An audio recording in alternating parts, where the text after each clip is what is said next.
with Sylvanos and the other Zora. I think it's just Zora, right? Like we have It's just Zora. It's just Zora. Okay. Okay. Okay. Well, yeah, the other Zora is, I think he's been a Maple the entire time. So, just some character specialist versus the variety pack. Wow, just starts off with the overshooting Nair. Just knows that Zora is going to play it slow in the beginning and then just runs further than he's expecting. And look at this. Sometimes you just got to skip neutral. Well, it's not even skipping neutral, it's just having that read. If you know the player, for example, they like to take it back, it's just a call out. You just know what they're going to do. And if it doesn't work, then you remember that for the next game. Just take it a little slower. You have to do those kind of things to get these leads. Yeah, that makes sense. The very first interaction of the game is as legitimate rock, paper, scissors as any other. Yeah. But Zora bringing it all the way back, though. Yo, we can't be calling both these players Zora. I'm calling up one TK. I can't lie. The killer. That's like the end of his tag. I'm calling one. Look, the Maple is Zora and the Sylvanos is TK. Okay, that sounds good. That's how I'm doing it. Alright, TK getting this jab in, but Zora... Oh, this is so confusing. I know. It's going to take some time. Great down strong that covers both options Sylvanos wants to take, either closer to the ledge or further away from the ledge. Both getting covered by that down strong. Here comes the tether mix-up, and great DI. If you hold up, you escape the third up air, and that's how you survive, but then the mix-up is Nair. Up strong? No up strong to cover that cancel. Wow. Oh, I guess the platform getting something started here. Gets Maple off stage. Oh, Maple is significantly worse off stage when she does not have her double jump, but the fair going to Galaxy. I mean, it was at 177, but still. Always shocking to see that move, Galaxy.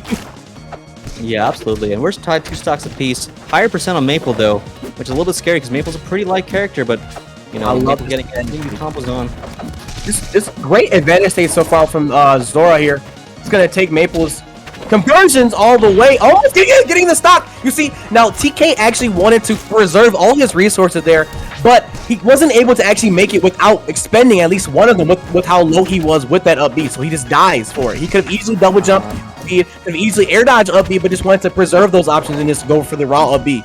Great air, let's cancel there. Mixing up the recovery in the landing.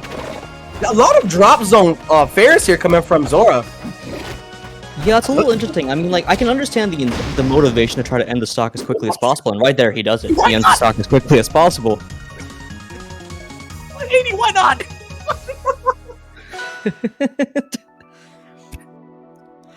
Looks like TK is going to counterpick Treetop here. How do you feel about the stage pick? Okay, so people think that Sylvanos struggles in these smaller stages, right? Because he's a zoner, he's going to keep out, you have to get in. But what you're actually doing is locking yourself down because he has so much range that his fair is literally hitting for half the stage. His down tilt covers the entire bottom. His up air covers the entire plat. His up smash or up strong covers the entire left plat. Like, you can't just think it's a smaller stage, this is going to be easier.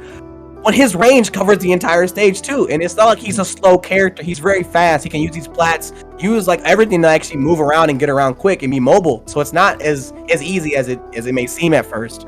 But we're gonna see. That makes a lot of sense. I mean, if Maple wants to really respect Still's range here, he's pretty much gonna have to stay entirely out of center stage for most of the game, which means he's choosing between that and playing these volatile 50-50s.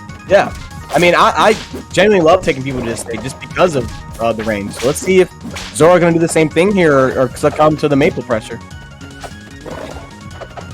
Great cancel early just to mix up how far he would go. Maybe that's what Zora was waiting for in game 1 when he was waiting for that cancel. Landing down air. Okay. Yep. Down tilt there just to be, non-committal. Keep the tech chase going. Smart. Perfect recovery. Wavelength to the platform. It's looking really good. This is what I'm saying. So Val's recovery is actually insanely good against most of the cast. If you don't have a character that can jab him consistently or just hit him out of his recovery at that ledge, it's gonna be extremely hard to find those edge guard. Up air, done. Oh, off the top, nice. Yep. Yeah, beyond the sheer horizontal range that Sylvanos has on the stage, Sylvanos, I think, can cover more of a platform at once than Maple can. And that's gonna be really nice for covering some of these chases. Oh, misses the wavelet on that platform, speaking of which. Could have definitely resulted in a lot of damage. Speaking of damage, maybe? Great let's cancel. Oh my god, this stage.